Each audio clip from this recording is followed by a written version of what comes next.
So, what's on the agenda today? Besides audio education, I just listened back and of it. You can hear that. Now I can use that for future reference. The fact that I can just put that up by the mic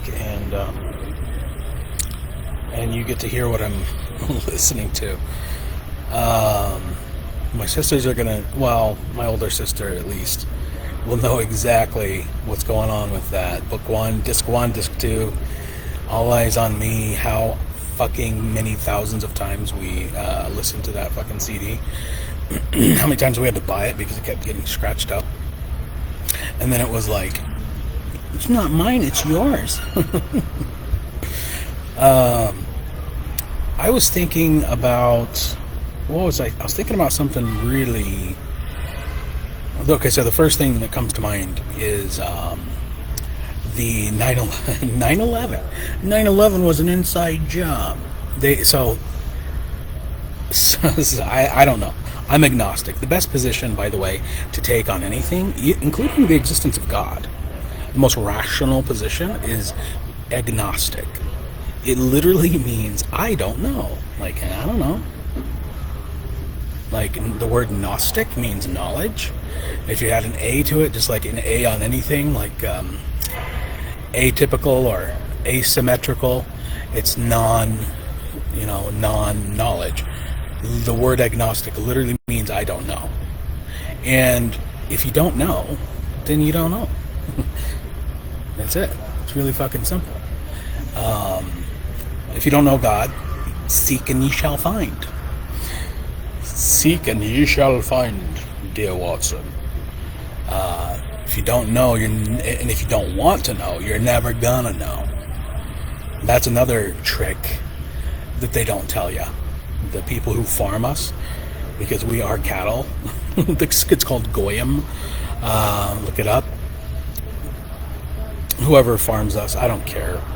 If it is the Jesus. If it is the Jays, and we've gotten this far in our stress test, I think we might be doing okay. If, like Eric Weinstein said, the goal is to get us to be responsible enough to get off the planet, we're nowhere fucking near. I mean, we're still squabbling over fucking skin color. You know how retarded that is?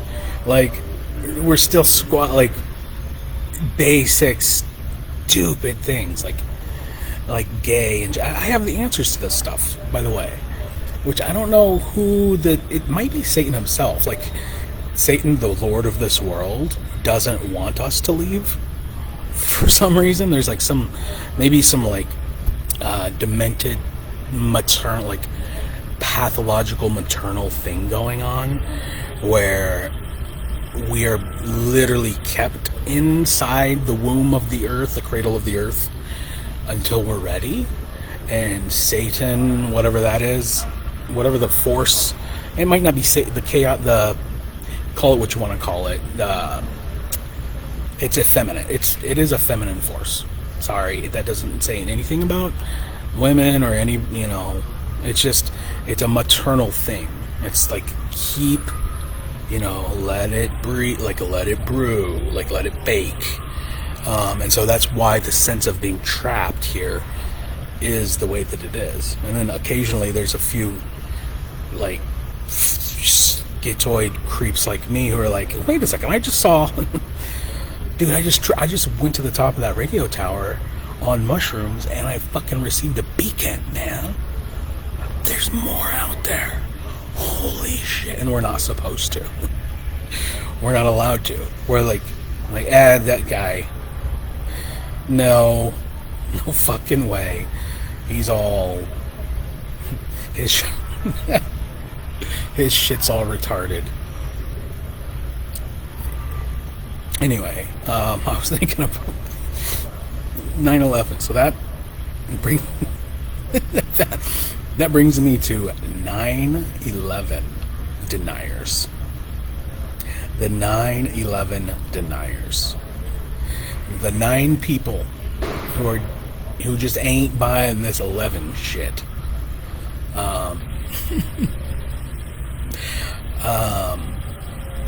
There has to be, and I don't know why I haven't thought about this, and all the, like, there are literally thousands of architects and engineers.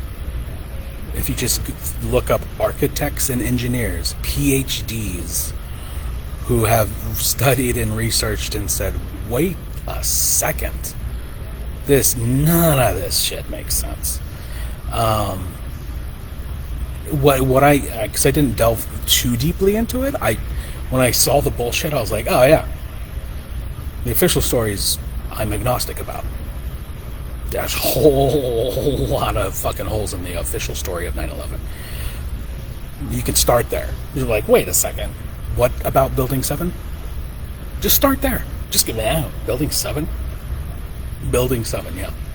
Rosie O'Donnell fucking talked about it, and almost got canceled. Way back, 2003, 2005.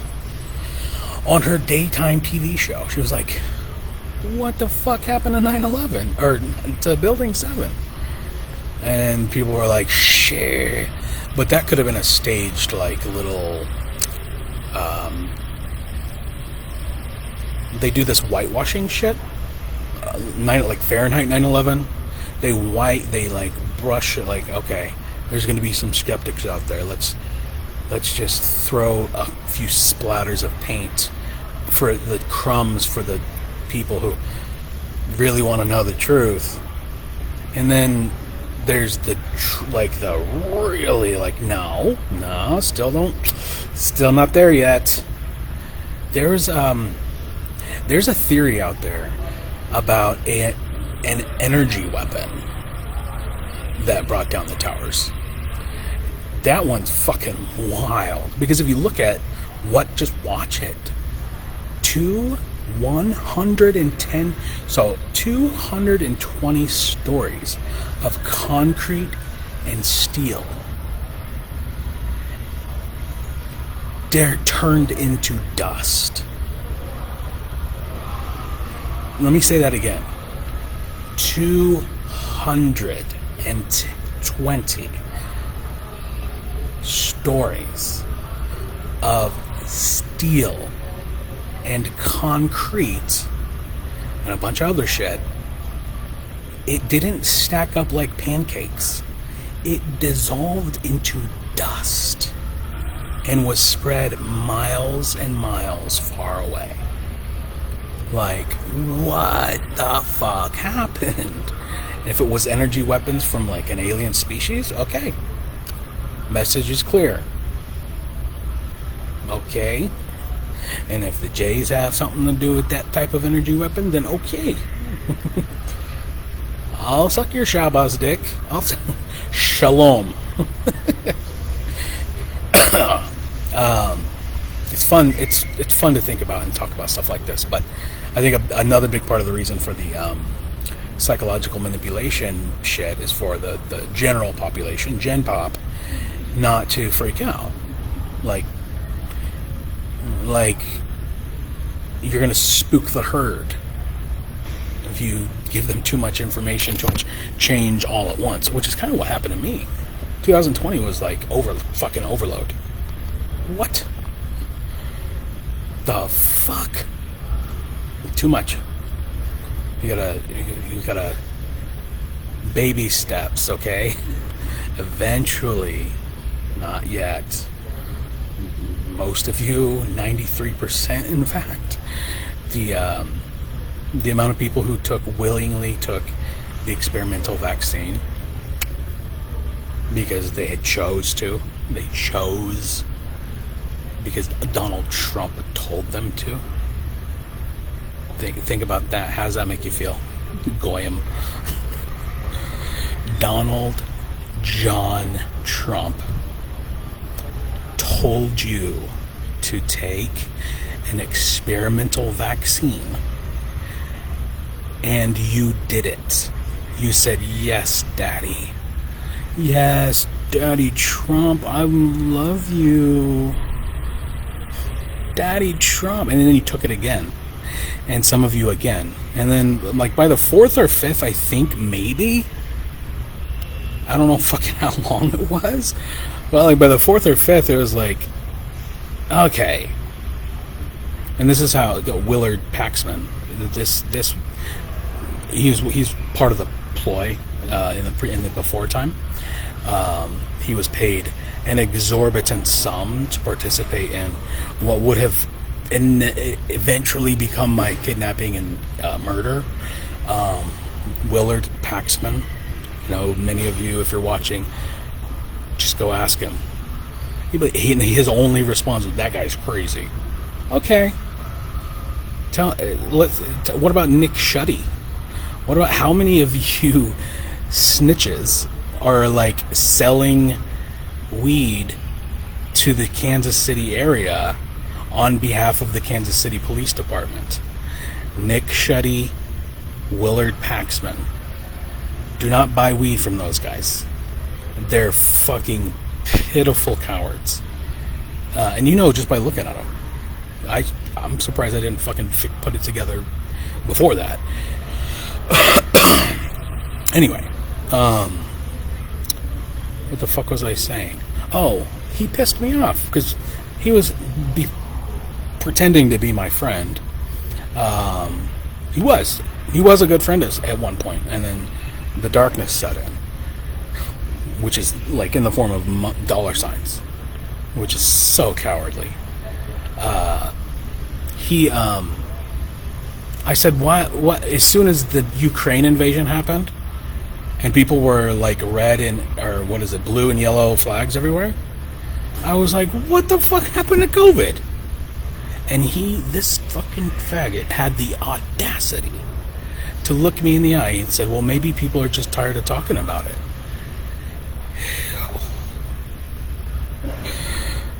I'm like, you mean to tell me?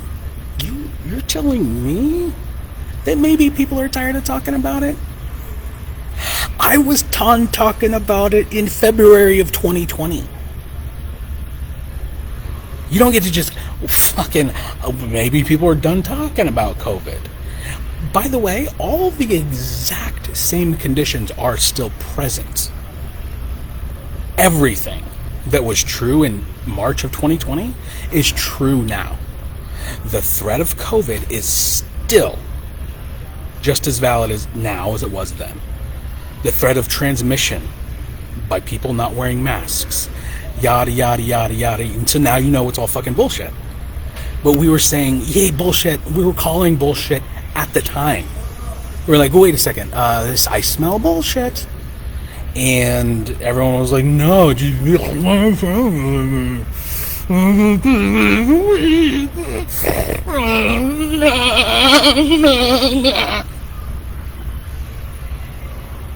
I'm tired of talking about it. It took you 2 years. What took me 2 fucking minutes? Took you 2 fucking years? Fuck you.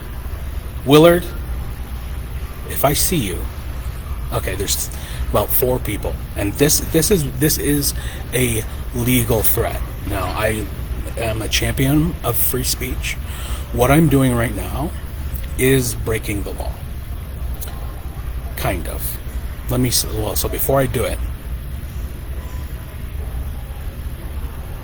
let me think it through.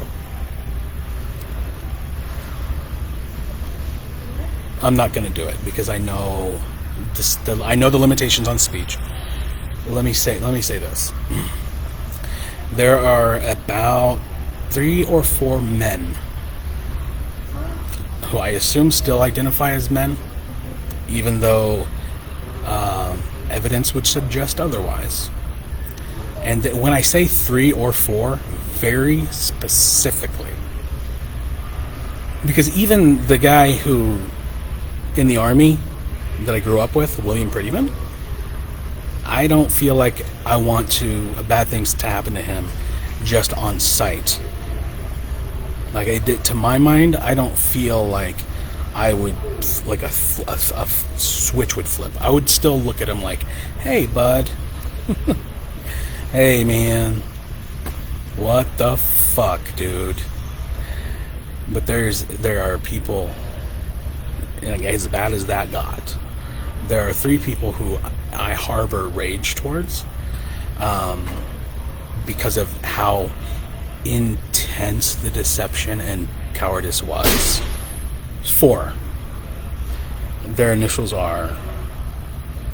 No, I'm not even going to do that. Well, regardless, these 4 hypothetical people, I don't know what I'm going to do. I don't know. If I see them within... I'll give them 10 feet. If I am unrestrained and they are within 10 feet of me, let's just say I might end up actually... Because the steps and meticulous minutia of deception that occurred with these 4 loathsome pieces of human fecal matter, who, I mean, how do you look at yourself? Maybe that's why they kind of look like the way they look, is like they don't look at themselves in the mirror very closely. That might explain a lot. How fucking just pitiful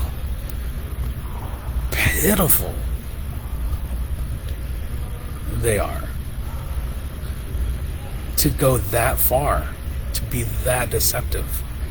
Oh my God.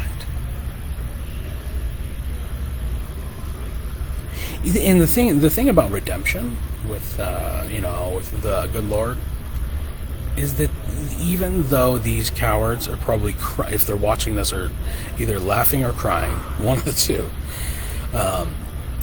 the laughter is a cackling, maniacal laughter. It comes from the source of the same place of... who's the worst evil villain? I'm thinking like a Batman movie, maybe? Like, think the Joker, like maybe the Joker as he's falling to his death, or whatever, Heath Ledger. Like, that's the kind of laughter. They don't realize it. They think, oh, haha. Ha ha ha, look at this guy. They don't realize that they're chuckling in concert with the worst depths of evil hell that can possibly manifest. Anyway, man, that was a long tangent. Wasn't I talking about 9/11? It all ties together somehow. 17 minutes. These go pretty fucking long. I do get something out of it, though.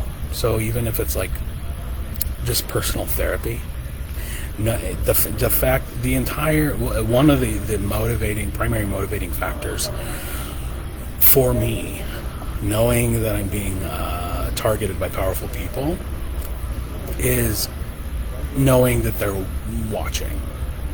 And there's a certain therapeutic element to that. Because they're, like, some of them are like, be careful, that guy could snap at any moment. Be another Waco in here, man.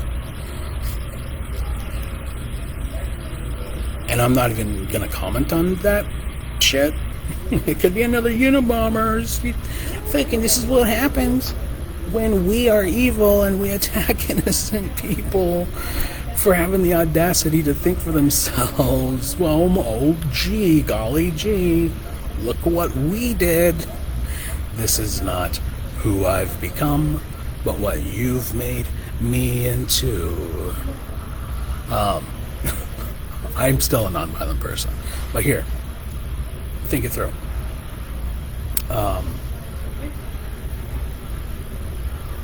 They don't want peace. Oh, that was the other thing. Great. And then I'll wrap it up. I was living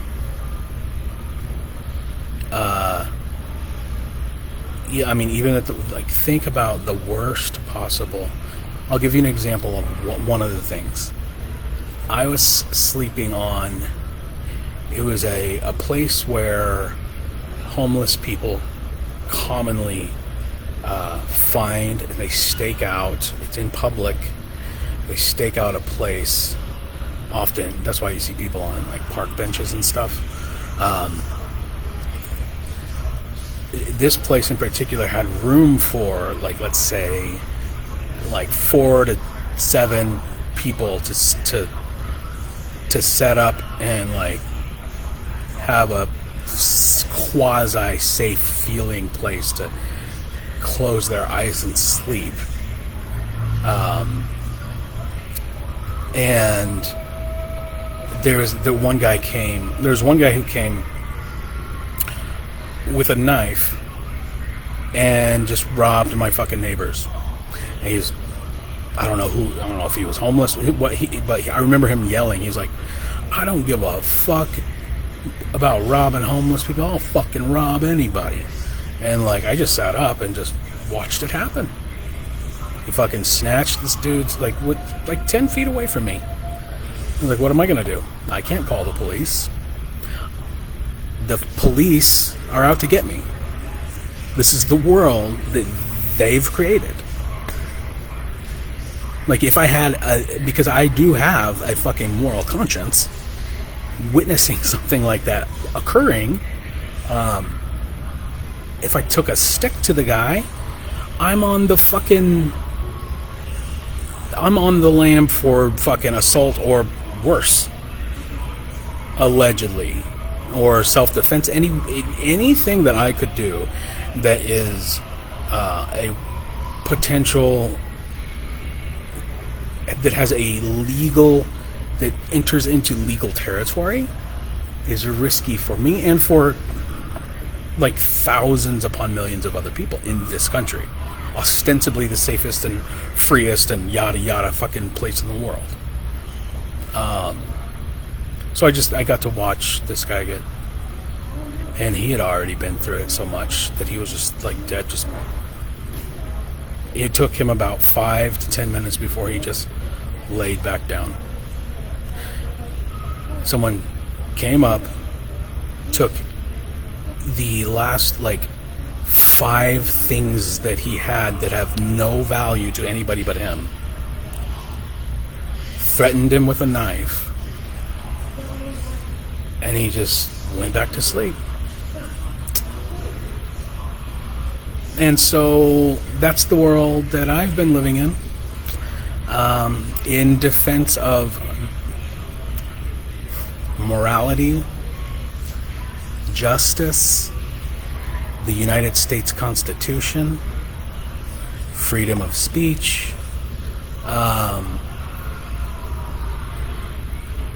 Anyway, I ended up, after several months,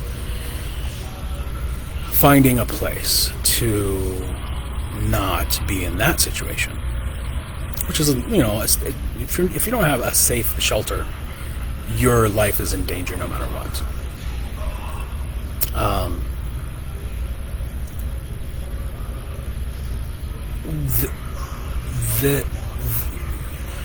The amount of time, there was a certain amount of time where I managed to get a job. I had some money in my pocket, and I was still just spending it on alcohol, because when you're this fucking far gone, you're like, the only thing that I can get close to me is something to self-medicate, which is why so many homeless people self-medicate. For the longest time, it was just several months. I was like, okay. And then they started at me at my job. They got to, I don't know if it was because I was still using Wi-Fi, and I even had a phone at that time, and they squirmed their way in, and the people who I worked with, I think I can admit this, better not. It's a popular restaurant that is only local to Austin, Texas. Let's just say that. the people who basically gave me, more, as they say, more rope to hang himself, I ended up not having that job anymore. But I still had, some money in my pocket. And I reached a point in September of last year where, I was still, I'm still like, okay, who's, what, where, I'm looking around, making sure nobody's after me. And by and large, it felt like that wasn't the case. After I lost the job and for the months preceding after that. And then I emailed the CIA asking for amnesty and redemption and all that stuff. And within a week or two of sending an email, a desperate plea to the CIA.gov website, help, please, I'm tired of this. Somebody just please stop. They sent more. They're like, oh, we found him. Get back on it. Oh, he's revealed himself. So I was without, by the way, and this is true. You can just turn off, just don't have tracking devices on you. You can figure out a way. If you're not a criminal, you're just like a freedom fighter. It's possible. It's possible, but not comfortable. It's possible, but not comfortable. Van life type shit. Like, just make sure you understand radio technology, Bluetooth, Wi-Fi, the electromagnetic spectrum, radar, how all of this stuff works. You can actually avoid the stupid fucking nigger loving faggot fucking pieces of shit who own and run the CIA, one of the most powerful organizations in the world, who are so cowardly that they'll send crackheads to fuck with you but won't have an honest man-to-man conversation with you. Man-to-man. One-to-one. They're gangsters. They send hundreds at this point of gangs because they're so crippled with fear and terror to reveal themselves that they probably start thinking about their mother as soon as I trigger them with my words.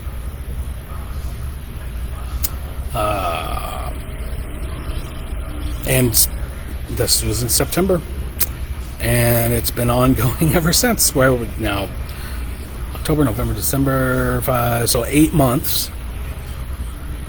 So I had I had relief.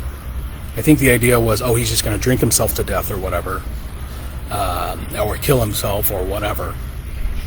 Like, we finally got him. Oh, I'll segue into that and then I'll finish. 28 minutes, 29. Okay, just real quick, because I said this earlier. This is one of the other things, the CIA thing, and then the suicide. Okay. If you're not gonna go all Jesus-y, if you're gonna just choose not to educate yourself, like by choice to remain with whatever thing you're comfortable with, the Kardashians, whatever that is. I don't even know if it's a fucking, I don't know what it is. I kind of do, but just to annoy people who love the Kardashians, I'm gonna say, is that a car? Is that a fucking, what is that? It sounds like a scarf. I have a Kardashian. Or a type of cat. Guess what? I just got a new Kardashian. Isn't she cute?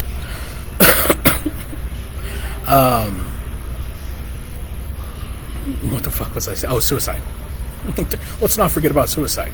If you're not going to be all lovey-dovey, hippie, fucking kumbaya, praise Atman, if you're not going to join the psychedelic movement and world peace and go the direction of, by the way, vegans have a higher claim to morality than Christians. That's another thought that I've had. It's like, oh, Christians are willing to kill people. Vegans won't even kill animals. Like, think it through. So, anyway, if you're not going to be Buddhist, peace, pacifist, loving Buddhist type of like calm peace type of person, and just like really elevate yourself to the point of like, let's fucking do this, humanity. We gotta get rid of the evil. Think about this. This is probably the last recourse to something of power and of very profound significance. I mentioned suicide. Now think about a suicide bomber. Okay? Think about why the concept in radical Islam of suicide bombing became a moral concern. When you, I'm not going to say fail, because it's not a failure. It isn't a failure of conscience, like, oh geez, I didn't know. When you consciously choose not to care about your fellow man, to not strive towards brotherly love, you're consciously driving somebody to the point of suicide. You're degrading their humanity to the point that they're willing to give up their own life. Now, here's something you really, really, really... who was it? 21 Pilots did a song about it, I think. All my friends are heathens, take it slow, or whatever. Like that thing. You, at the very least, you could be a Christian, like, okay, yes, I get it, I love you, I love God, yeah, you could go that direction. But at the very bottom, think about driving somebody, you, being responsible for the well-being, the mental well-being, the conditional well-being of your fellow man. I'm not talking about me, I'm talking about anybody. If you are not serving humanity, you are playing a role in the diminishment of the consciousness of a person to the point that they could become suicidal. Now, you might think, oh well, so what? Here's something that a lot of people do not think about. Anyone who is suicidal, anybody, is homicidal at the exact same time. It is only a trick of your self-deception for you to believe otherwise. If a person has reached a point where they do not care about their own life, they most assuredly do not care about the living, the continuation of life for other people. If you are going to fuck with people and be so evil as to bring them to psychological ruin, you're creating a suicide bomber. And I think the Department of Defense and the cowards, neocons who fucking run this shit, they know this. And the only thing they're willing to do about it, instead of going, okay, the hippies are right, let's try peace. Geez, let's try peace. Oh, we're drowning, fucking... They know this. They're like, oh shit, the fucking suicide, they got us with that. Martyrs. Shit. What are we gonna do about that? Nothing. You're not gonna do a damn thing. The only thing you're gonna do, instead of, the only choice you have is to continue what you're doing, which is being so evil that you're creating suicide and homicide by your conscious, chosen actions of evil and malicious behavior. You're consciously choosing to create chaos. You could continue that, or you can actually try to do something about it and really bring in hearts and minds. Really, truly win over hearts and minds. Otherwise, every single fucking brother of a brother, every single bomb you send to Gaza, every fucking single time, all you're doing is wishing consciously for another October 7th. You're making that conscious choice. And it is the impetus is on the people who have the power to make the choice to fucking stop. And that's where we are, ladies and gentlemen. This one's gone way too long. I hope the mic was working. Peace out, my nigga. I'm gonna get back to my cracker ass Tupac fucking CD. Bye.